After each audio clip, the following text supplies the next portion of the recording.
My question is, what have you seen that's worked in regards to attracting young talent to this industry, cultivating the talent, and then keeping them around? I come from the experience of I've worked for guys twice my age, and they taught me everything. They're super passionate about it. Once those guys retire, they take so much institutionalized knowledge and retire with that, and they're out on the golf course and they're leaving guys like us to it. We're reinventing the wheel. So, what have you seen in regards to that? Yeah, absolutely. So I think the biggest dynamic shift that I have seen in the workforce is wanting to work with purpose beyond financial, and this workplace shift of wanting something more, right? People are, it's not just paying a title anymore. It's not being able to say, I'm vice president of whatever. And everybody's got some fancy title. And mine's general manager, new truck, but whatever the title might be, president of this office, I don't know, whatever the heck he wants to call themselves today, they can call themselves. Here's the key though, people want to know that what they're doing has value, right? That it's got value and that they're contributing and that they are valued. So those things are really big, and that's the hardest thing in an interview process to be able to express to somebody. It's you don't, yeah, we've got websites like Glassdoor and things like that, but what I find on Glassdoor when I go look at it is 50% of them are guys that are ticked off when they leave, and so they just leave a bad review. They don't give something That's 90%. yeah, Yeah. 90%. You're probably right. Yeah. And so it's tough to be able, when you're sitting with somebody, to communicate how they're valued. One of the ways that I think you do that is you help them to understand that you have a plan for progression, that their position is not a one and done. You come in here and you're going to sit in that hole for the rest of your life. You give them, here are the options for you. Here's the breadth of that you can do in your career, the things that you can be involved in. And here's who we serve, right? Here's who we take care of.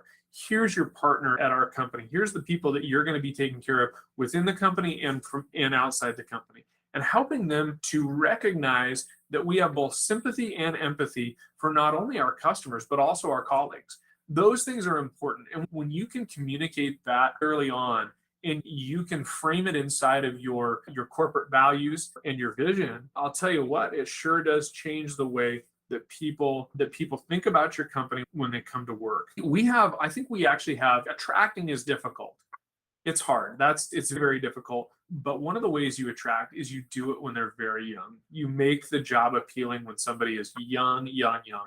And I actually think that, look, think about when we were playing sports growing up. We wanted to be able, when we were 8 years old, the NBA was putting out programs. I remember I was part of a basketball camp with the Seattle Supersonics, and they're trying to get everybody to love basketball because they want to create a better product later on.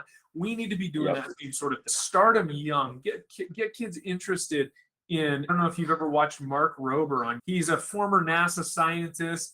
He's an inventor. He does 12 YouTubes a year. And though he's a scientist and an engineer, he does a lot of mechanical builds. And it's just so interesting. My 10-year-old son and my 7-year-old daughter, my 12-year-old daughter too, they watch it with me. I'm watching it with them, really, to be honest with you. But they eat this stuff up. And they are so interested. My 7-year-old will come in, and I've got a welding shop at my house, and she'll throw the welding helmet on and come in, and we'll be going to town building something out there together. Getting them encouraged and excited about this stuff when they're young is so important. That's number one. The other big thing is to recognize where our shortages really are. Our shortages in this country really lie within drivers and technicians in our industry. Drivers are big, okay? Drivers is 80,000 people short. Last statistic I heard from Jason Cannon at I think it's Truck Parts and Service. He stated that we were 80,000 drivers short, which is a common number that I've heard. The bigger one, though, that he brought up was 240,000 technicians short. We're 240,000 techs short. And I don't know how you replace that. We have got to find a way to make this more interesting, more compelling. We've got to put the story out there to be more compelling. And I haven't figured that out yet. If I had, quite frankly, I probably would be doing a different job. I would probably be close to king of the trucking world.